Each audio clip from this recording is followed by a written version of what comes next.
Child, we are back with another season of The Circle, and to be honest, I hope they are bringing the energy we need to make up for last season, because it was boring and too safe. Now, apparently, this season is supposed to be all about single profiles in a game, but I don't care if you are single or in a whole 50-year marriage. Be entertaining and play a good strategic game, and you're all good in my book. But, anyways, let's get into it. Getting into the show, we have the first drop of players, which is Xanthi going in as herself, but saying she is a preschool teacher and not a model. Then we have 47-year-old Brian playing as a catfish who happens to be his 27-year-old daughter named Brittany. Now, Brian is a catfish going in to scoop other catfish, and I don't like those kind of players because they always get caught first because their mind is focused on the wrong part of the game. And to be honest, I am so over these catfish detectors. Like, yeah, it's all good when they catch them, but I hate when people make it a part of their game. This is literally season 5. How about you just be about getting to that cash prize and be about whatever player is about you? But I don't know, maybe that's just me. Anyways, moving along, the next player was Brett, who went in playing as himself. Then there was Raven, and I like the addition of Raven because it was showing how inclusive the game is being that she is deaf, and she brought along her friend that's also her interpreter for the show. But beyond all of that, baby, Raven was bringing all the fun energy, okay? Now, one thing I do have to say is I don't think she should have put in her bio that she was deaf because I feel like the other players will try to use that against her the moment they can and say, she'll get sympathy votes, so let's vote her low and get her out. But I don't know, that's just my thoughts. But she was riding the top wave in the game from the jump, so I was here for it. The next player was Marvin, and his body, baby, okay? That thing was stinging all on the screen every chance he got, and he knew exactly what he was doing being shirtless the entire show. He's trying to get them DMs up when it's all said and done, okay? But I guess. Now, Marvin is smart, but he doesn't want the other players to know it. But to be honest, I think Marvin is book smart, but I don't think homeboy is street smart, game smart. Hell, I don't even think he's awareness smart because he was making some real questionable moves in the game that had me looking at him like, now, sir, why would you do that? Or how did you think that was okay? Child, I guess. We'll see how long he lasts. Moving on, we have Sam going into the game as herself. And I was feeling Sam energy like I was feeling Raven. Like, Sam is the one that's going to bring an entertaining and comedic aspect to the show with her, New Yorkness twang, like Puerto Rican New Yorkers twang. Like, she gonna bring that to the game. Next, we have Chaz entering the game as himself. And he was another one who energy I like. But by the time we get to Chaz, I'm aggravated because I felt like, dang, this is going to be another season with a lack of catfishers. But I mean, it's only the first half of the show, so I'm not even going to jump off the porch with my whole spiel with the lack of catfish. So I'll just wait till the, finale to see how the show moves this season. With that being said, the last player entering the game was this girl, Billie Jean, going in as this boy, Bruno. And to be honest, she gave me nothing. Literally blank blah. She is playing a catfish game, but I don't see her playing a good one. It's 5 seasons in, and I'm very picky about the people that play, a catfish game. And it's only because at this point, if you are going to play a catfish, at least be good at it. God damn, like at this point, y'all ain't studied the game by now. Like, hello? If you know you're going in as a boy, prepare yourself. Hello? Somebody? Oh, okay.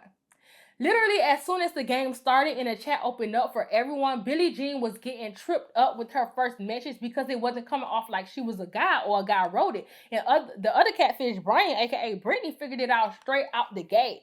And on top of that, when they all played their first circle game called Who Are You?, there was a question about dancing or dances, and Billie Jean decided to say Bruno was a twerker. And I was confused. Like, girl, what? I don't know about y'all, but I would have clocked her right then and there because why would you say that? Like, is Bruno supposed to be a gay man? Like, what was the reason? I'm not saying straight men don't twerk for fun or funny purposes, but I just don't see a straight man going on a game show full of supposedly single women saying he likes to twerk. Like, no ma'am. Hell, even Marvin said he likes to do like little strip teases or whatever. So that threw me with her, and I want her out immediately. Now, it didn't take long after the first chat for the players to do their first rating. Hell, even I was like, damn, that's fast. And beyond that, they were jumping out the gate with 2 players getting blocked. Period. Now, I have a love-hate relationship about that because I do feel like the first day of them getting to know each other take a little time. And I think production is trying to rush in other players, which is low-key whack, especially when I am actually liking this group of players so far, except for Brian, because I hate when catfish players be over-strategic about their game, that they are actually causing harm. But we shall see how this plays out. But yeah, I hate when they rush people out. But to be honest, I knew they were only doing it quick like that so they can bring the players back, which they did, of course. But on top of 2 players being blocked, they wanted everyone to say who they will block publicly to the group chat. And if the person that's an influencer randomly chooses you, that's a wrap. And you had to pack it up. I mean, talk about cruelty. And I loved every minute of it, okay? The circle said they had to step it up after last season being lackluster. I am here for the tricks and twists, because that's so messed up. But it's so good at the same time. It's going to cause so much chaos in the game that probably wouldn't have happened before, and lack of trust. So on to the ratings. Xanthi chose Marvin to get blocked, which is funny because he rated her high in their first ratings. And it goes to show you don't put your trust in people so soon. But he was safe because she wasn't an influencer. Bruno chose Brett, but he was an influencer, so he wasn't an influencer, so Brett was safe. Sam voted for Brett as well, but she wasn't an influencer, so he still was safe. Then Brett voted for Sam, which made sense because she voted for him. And it was, like a get back tactic, and he probably felt way closer or more closer for the little time that they did talk to each other to Bruno than Sam, even though they both voted for him to get blocked. But Brett wasn't an influencer, so Sam was safe.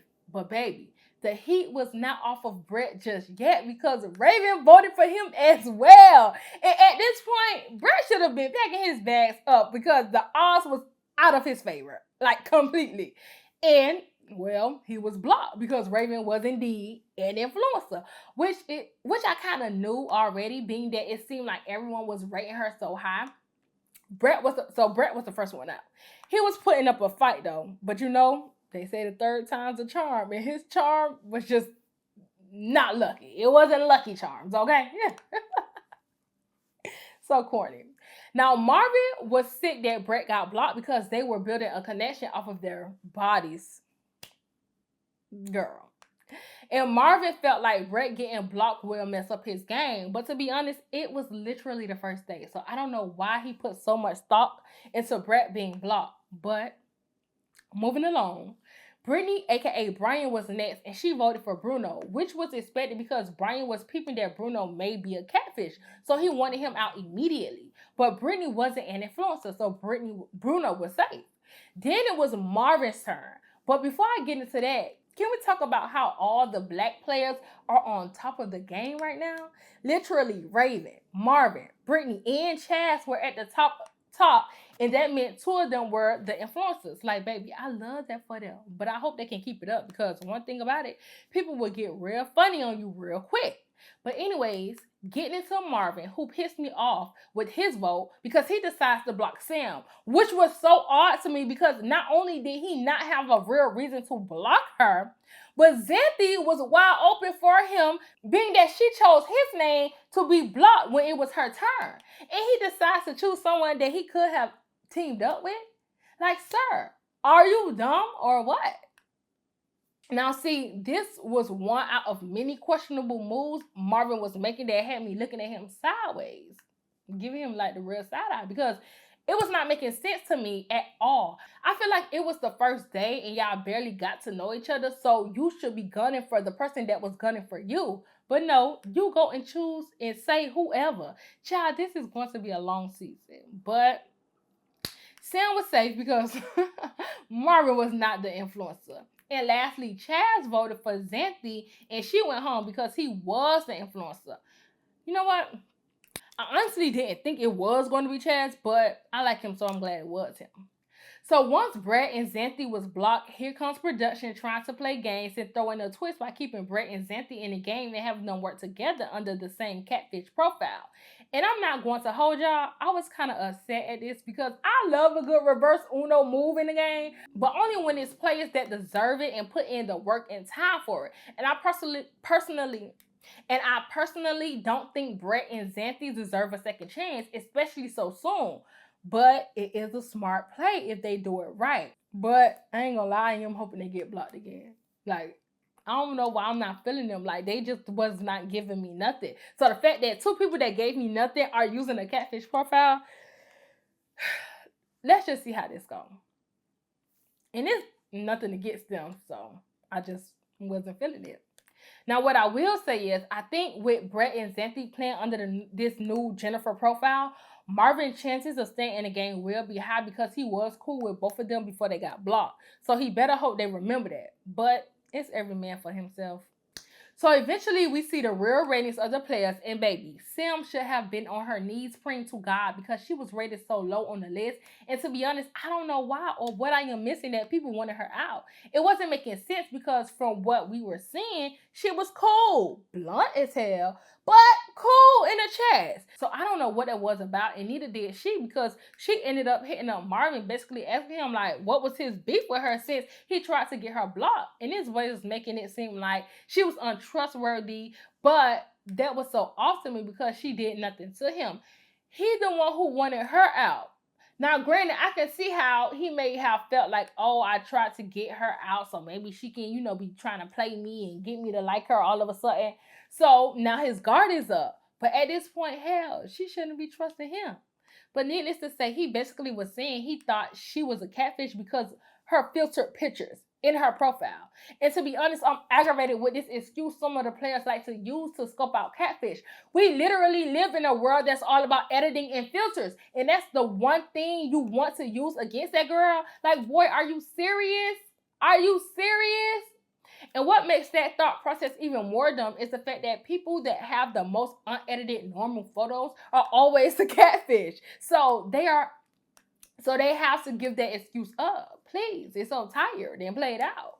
But anyways, along with the Jennifer profile entering the game, we also have a dude, Tom, entering the game, and he is playing himself. And OMG, I actually liked Tom as soon as he joined the chat because he had me laughing with his corny and dry humor within the group chat. Now, with all the laughs Tom was bringing in with the group, here comes Marvin, blowing the vibe. Basically, low-key bringing up the blocking that happened. And it's like, bruh, just chill out. Like, take the laughs for what it is right now. And then you can get into the gameplay. But everybody can play how they want to play. It really don't matter. But I feel like Marvin don't really have a strategic plan. He just be talking. He really just be talking. And what was so funny was how mad Chaz got when Marvin did do what he did in the group chat when Tom was talking. But I felt everything he was saying in a moment, Chaz was saying, because Marvin, he just gotta like chill just for like 1 second. Just one. But who am I to tell you how to play your game, boy? After the chat with everyone meeting the new players, they all had to play a game, which ended up with Jennifer and Tom being on a circle date together. And with the both of them, basically being new players, they made an alliance pact with one another, and their goal was to get intel from the girls and the boys and bring it back to each other so it can help them in the game. And to be honest, I definitely see it working if done right. And if anyone mess it up, I feel like it would be Xanthi or Brett. I don't know why. I just feel like they may start to get big-headed because they have one up on the other players, and it may bite them in the end. But so far, they are doing good under the profile, so I won't count them out just yet. But I do have to add that I wish the two of them was more entertaining. It's like Xanthi really controls the profile and Brett is coasting at the moment by saying something every now and then. So we shall see. But along with the pact being made between Jennifer and Tom, we also have a new alliance forming with Marvin, Chaz, and Raven, which is also a good one. A really good one. I don't know. I'm biased. Y'all know I'm biased over here. If y'all use some of my recaps, y'all know I'm biased. But, only if the people are playing a good game. Because if you playing a bad game, I ain't too biased with you. I could like you, but if you playing a bad game, I don't really like you no more. But that's just me. But anyway, so Marvin, Chaz, and Raven have made, a good alliance. And they will have to work really hard to stay at the top because right now, Xanthi and Brett is ready to cut them out, as they should. So maybe some good gameplay will start up because because of it. So now that a few alliance packs are being made, gameplay is in the works, starting with Tom, who created a group chat with the boys, and Jennifer, who started a group chat with the girls, so they can report back any information they receive to each other. But that wasn't the tea for me. What was tea is that nobody knew Chaz was gay. Well, at least Marvin and Sam did not. First, Marvin found out in the boys' chat when Chaz talked about how he had a one night stand with a dude, and Marvin was beyond shocked. So I'm over here thinking Marvin is clearly a sitting duck in this game because he did not peep the scene with Chaz. But then Chaz and Sam had a private conversation together, and Chaz brought up how he was gay, and Sam was shocked too. So I'm over here like, damn, my bad, Marvin. I thought it was you. Maybe it's just me. Sometimes I forget that since I'm watching the game and not in it, I'm more privy to information than the players. And also, I guess people shouldn't assume what someone is through text or DM conversations. So I'm gonna let them slide on that. But baby, Sam dropping a bomb that she's bisexual to Chaz was a shocker even for me because she never gave like she liked girls until revealing it to Chaz. Everything was, dad bods this and dad bods that. So at this point, my shock feelings are low key like Marvin's because baby, what? Bombs are being dropped and the kids are opening up, okay? So after a little chatting and scheming, the group had a game of truth and dare to play, and baby, they all were on Brittany, aka Brian, head about not opening up and being a little sketchy, which I mean he is, and his time is about to be up. So after the game, Tom and Jennifer went into a private chat to discuss whatever details they had about everyone, but their main topic was Brittany. But I didn't really care about their private chat. I was more entertained by Marvin and Raven chatting and all the flirting they were doing, child. Rather, it's just something fun and funny for them to do in a circle just to kill time. I am all the way here for it, especially since this is a single ready to mingle season. Plus, it is always so funny seeing Marvin's reaction to new information he has discovered. He's like a kid in a candy store, while Raven in her room, girl, just thinking nasty thoughts. Her and her interpreter, Paris, girl, they is too much. Boy, listen, y'all, they too much. But moving on from the two little circle love of lust birds, the second batch of ratings were in, and baby, Raven and Chaz were influencers of freaking again. I love this for them. I really do.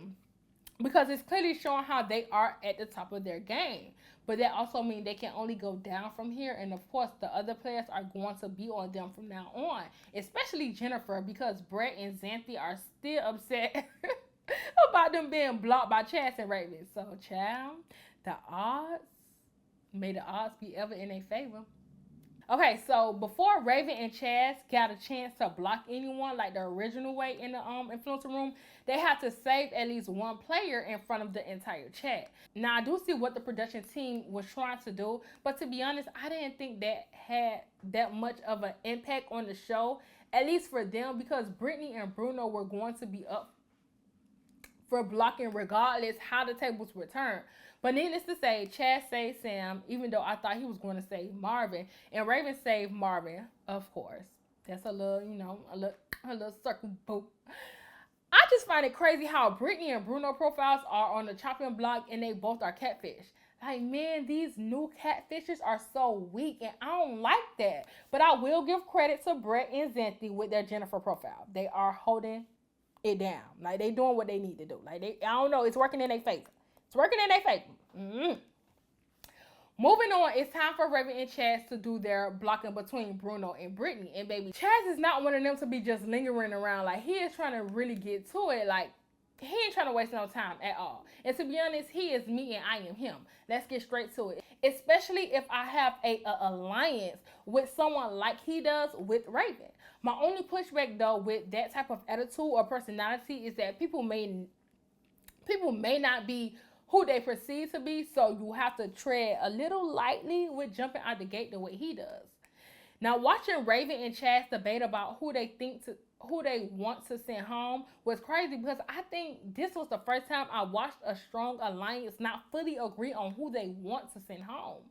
Chaz wanted Brittany gone, which made sense because no one believes who she says she is, and she was holding back in the chats. What else? Raven wanted to send Bruno home because she just didn't know him. Now, at first, I was with sending Brittany home, but then I thought about it, and I think I kind of like want to side with Raven because sending Bruno side with Raven with sending Bruno home because I feel like Brittany was for both Chaz and Raven, which kind of helped them stay at the top, whereas Bruno was kind of flip floppy in a sense. But my thoughts don't matter, and Raven ended up caving in first and siding with Chaz, and they sent Brittany home. And I mean, regardless of the fact, her profile was going to get blocked this round or the next round. So at the end of the day, Brian was not playing a good catfish game. He literally kept saying Brittany was a diva, but he wasn't giving diva energy at all. But wanted to use his granddaughter's picture every chance he got. Like, no, that's not going to cut it. So bye. What? Now, of course, Brian had the opportunity to visit someone before leaving, and he went to see Raven. And baby, her and her interpreter was really shocked, as they should have been, seeing his old behind walk into the room. But Raven started admitting how horrible her catfish meeting was because she really did not peep that Brian was catfishing her. But Brian left her with some intel on Bruno being a catfish, so we shall see if she uses it to her benefit. Needless to say, they had a good conversation before he exited, and child, they have brought back Shooby Doo, the circle sweetheart, and I can't wait to see him playing in this game because in the first season, he was a sweetheart that made it to the top. So I wonder if he is going to still have that sweetheart mindset, or if he will be more strategic this time around, because I know he is going to be a catfish. Like, he has to be, right? But we shall talk about it in the next recap. And I am hoping things really, really like turn up and get popping. Like, come on, let's get this gameplay going, people. Let's go. But that's all I have to say in my recap for the first half of the Circle Season 5. I hope you all enjoyed it. And if you have thoughts, you already know what to do. Like this video and show your girl some love. Comment below and let's discuss. And last but certainly not least, subscribe and join the Queendom, baby. Bye.